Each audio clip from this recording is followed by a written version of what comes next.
Okay, so the point is कि हमने एक ब्लॉक रखा है नीचे, that is the block A, and उसके ऊपर हमने ब्लॉक बी को रख दिया है, उसके ऊपर हमने ब्लॉक बी को रख दिया है, and the surface between block A and B, इन दोनों के बीच में ये जो सरफेस है horizontal surface, that is considered to be perfectly smooth, so that वहां पे फ्रिक्शन एप्लीकेबल नहीं होगा। पर जो सरफेस ए एंड बी के बीच में है, दैट इज हैविंग फ्रिक्शन, जिसका सरफेस रफनेस का जो कोएफिशिएंट ऑफ फ्रिक्शन है दैट इज म्यू। ठीक है, ए एंड बी के बीच में का कोएफिशिएंट ऑफ फ्रिक्शन म्यू है। ठीक है, now the point is that के जैसे ही हम एक्सटर्नल फोर्स एफ अप्लाई करेंगे, जैसे ही हम some external force F apply करेंगे ब्लॉक ए पे, सीधी सी बात है, ब्लॉक ए तो मूव होगा, पर ब्लॉक बी मूव होगा क्या, ये सवाल है। ठीक है ना, ये सवाल है। देयरफॉर उसके लिए जवाब ये है कि हमें फ्रिक्शन फोर्स यहाँ पे मौजूद है, सो ब्लॉक बी मूव हो सकता है। फ्रिक्शन फोर्स का डायरेक्शन एज्यूम करने के लिए मैंने बताया है हमेशा सभी को कि for the assumption of direction of friction force, assume that कि फ्रिक्शन प्रेजेंट नहीं है, एज्यूम दैट यहाँ पे फ्रिक्शन प्रेजेंट नहीं है, और अगर यहाँ पे फ्रिक्शन प्रेजेंट ना हो तो उस पर्टिकुलर केस में ब्लॉक ए आगे जाएगा पर ब्लॉक बी आगे नहीं जाएगा।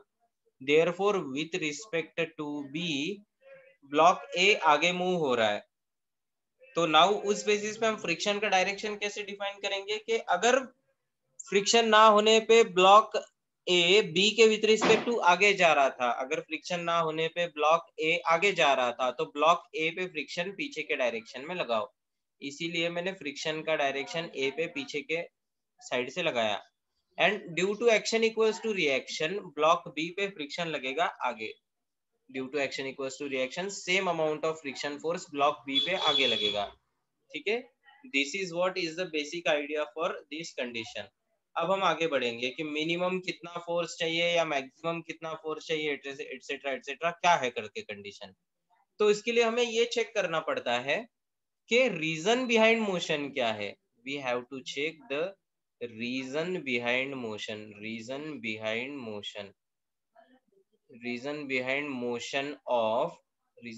Motion of block A.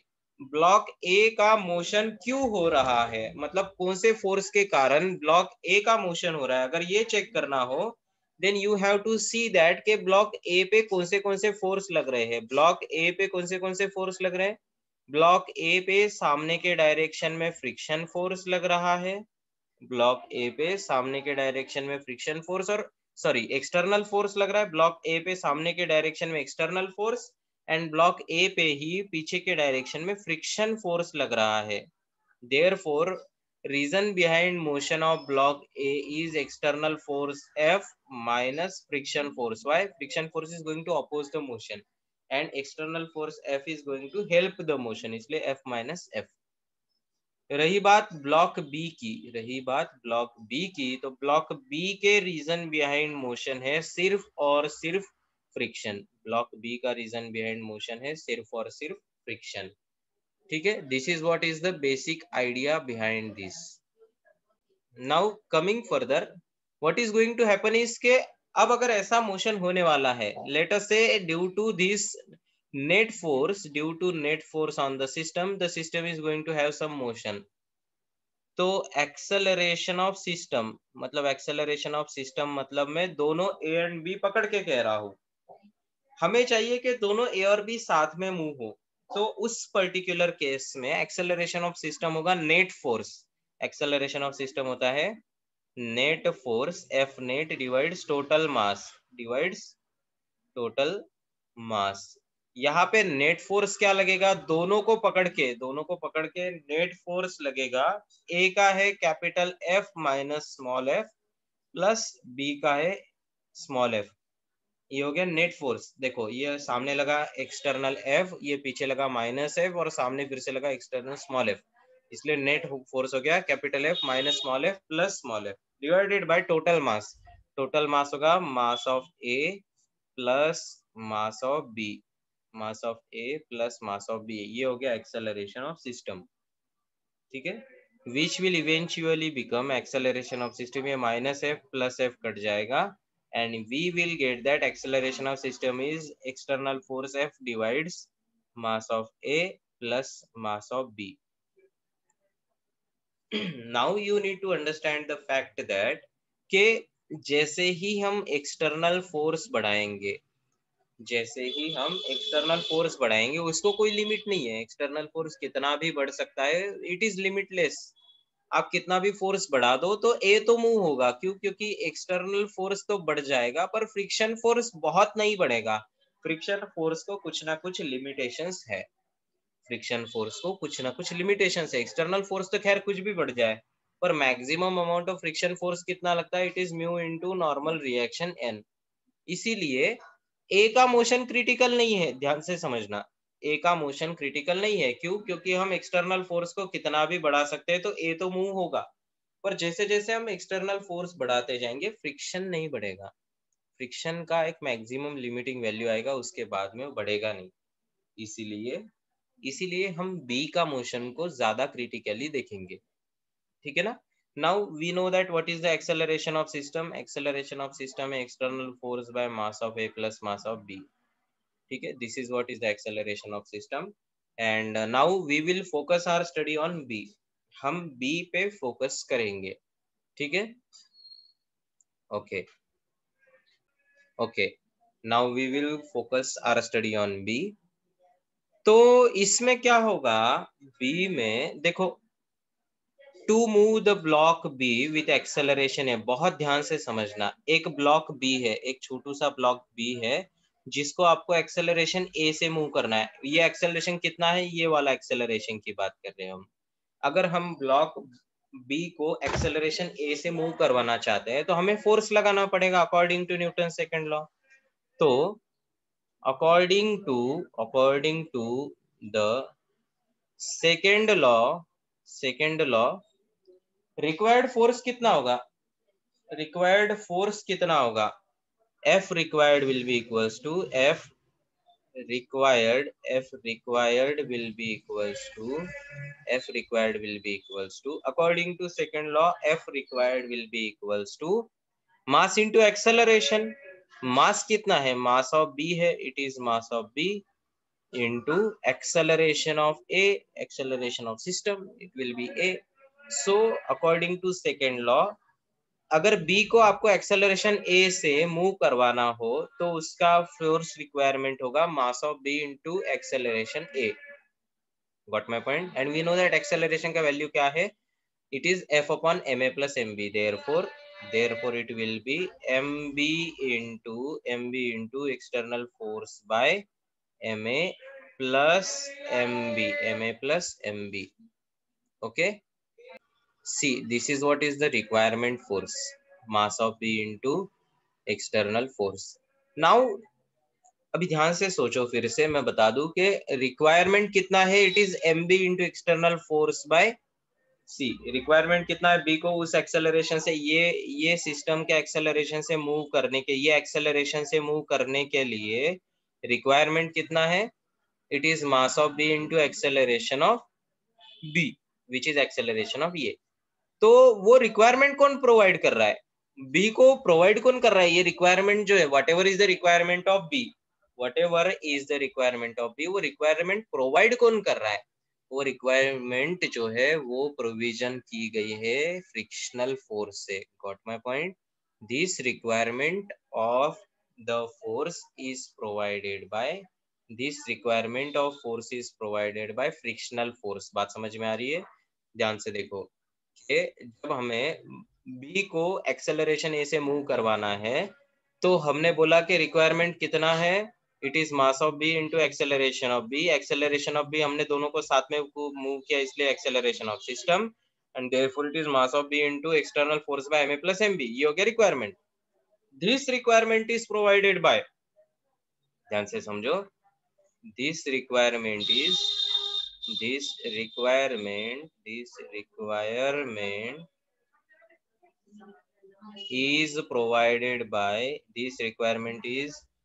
provided by whom? This requirement is provided to be by frictional force. This requirement is provided by frictional force F, What my point? This requirement is provided by frictional force F. Let us say that there is one person who is coming to me and who is asking that ke I have requirement of, let us say, 50 rupees. He or she has the requirement of 50 rupees. तो ये requirement मैं तब पूरी कर सकता हूं जब मेरे पास में अवेलेबिलिटी कितना हो, जब मेरे पास में अवेलेबिलिटी जो है वो अवेलेबिलिटी 50 रुपीज से ज्यादा हो। अगर मेरे ही जेब में अगर 40 रुपीज हो तो क्या मैं रिक्वायरमेंट पूरी कर पाऊंगा? Are you getting my point? See what I am saying is के अगर किसी ने मुझे 50 रुपीज की रिक्वायरमेंट की और मेरे पास में अवेलेबिलिटी 40 रुपीज की है तो क्या रिक्वायरमेंट पूरी होगी? रिक्वायरमेंट पूरी नहीं होगी। Getting my point? So therefore in order to complete this requirement, in order to complete this requirement, हमारे पास में जो रिक्वायरमेंट है वो कम चाहिए और अवेलेबिलिटी ज्यादा चाहिए। सही है बात? Are you getting my point? Requirement कम चाहिए, अवेलेबिलिटी ज्यादा चाहिए। सो देयरफॉर अभी ये जो मैंने एग्जांपल दिया है, ये एग्जांपल को फिजिक्स में बताता हूं मैं क्या कहना चाहता हूं। ठीक है? be attentive whatever I am saying about that. Please be attentive for that. What I am saying is ke see this requirement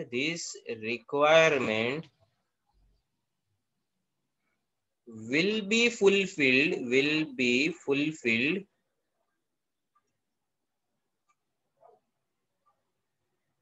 when provision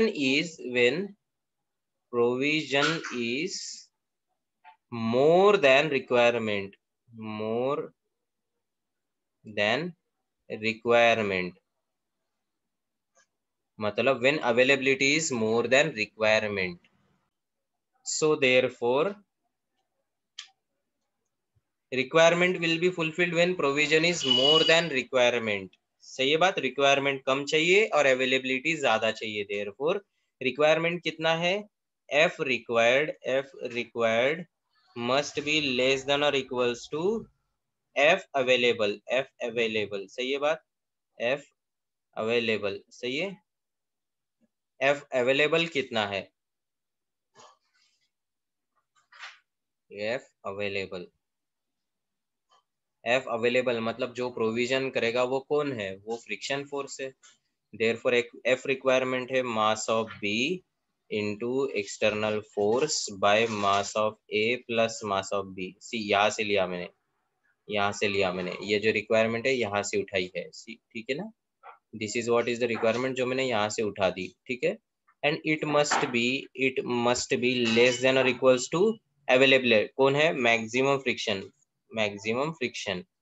now I will come back to here original diagram. See original diagram में maximum friction का value कितना होगा?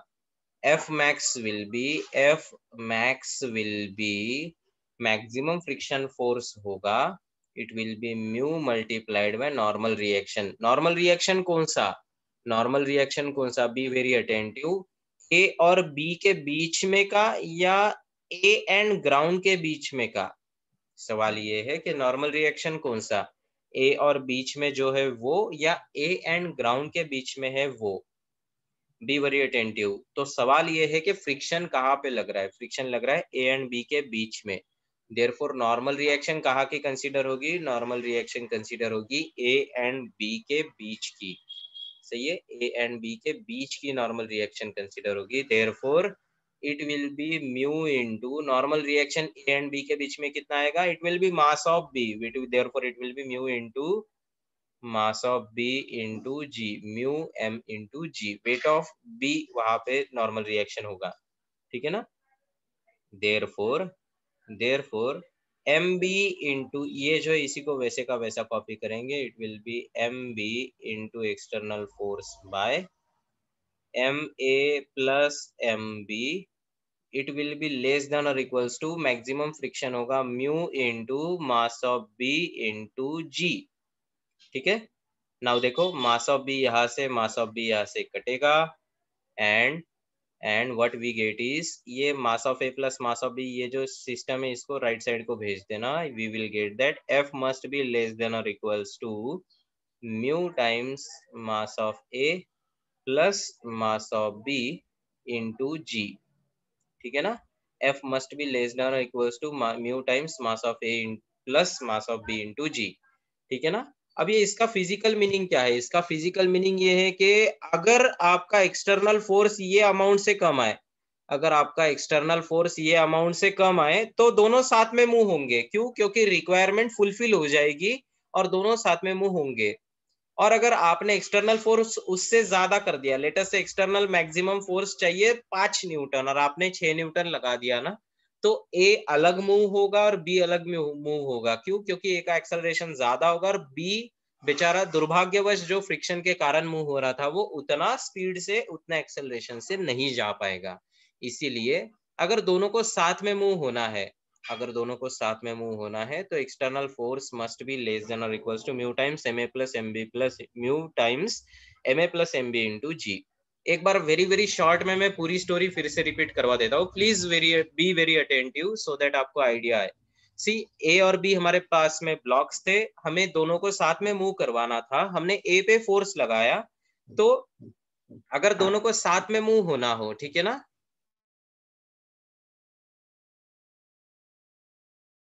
दोनों को अगर साथ में move होना हो तो हमें देखना होगा कि उनके बिहाइंड रीजन बिहाइंड मोशन क्या है. So we saw that the point is, A को external force minus friction force है जो मोशन में ला रहा है और बी को फ्रिक्शन फोर्स ला रहा है. तो हमने ये देखा कि एक्सेलरेशन ऑफ सिस्टम अगर दोनों साथ में मूव होंगे तो कितना होगा? It will B net force by total मास. ये आ गया acceleration.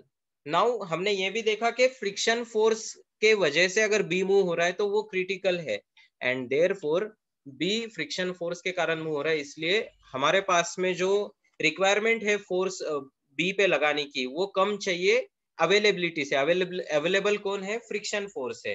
Therefore requirement must be less than और इक्वल्स टू अवेलेबिलिटी. इसलिए mass of B into external force by M A plus M B must be less than friction force maximum. और फिर ये आ गया. Now बच्चों से अनुरोध है, स्टूडेंट से अनुरोध है कि ये रटे ना, ये रटने से कोई फायदा नहीं होगा, बात को समझना ज्यादा इंपॉर्टेंट है. Is that fine? ओके.